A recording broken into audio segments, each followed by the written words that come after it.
Тетовската градоначалничка Теута Арифи шири кампања за влез во Европската Унија, но се чини заборава дека со купиштата ѓубре и диви депонии во општината која таа ја води, таму нема место за нас. Градот никогаш не бил понечист, ѓубре има насекаде околу контејнерите, а веќе подолго време без никаков срам, се повеќе се таложи и градежен шут на спортскиот центар во градот. Згора на се, за Арифи нема проблеми. Инспекциите вели работеле, вршеле контроли, па дури и казнувале.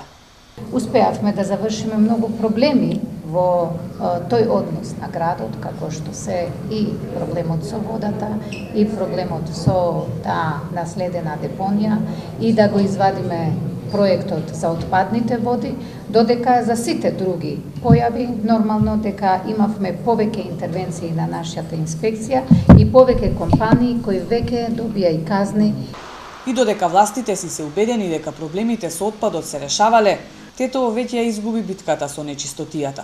Незнаењето и незаинтересираноста на градските власти да менаџираат со сметот го качи Тетово високо на листата најнечисти градови.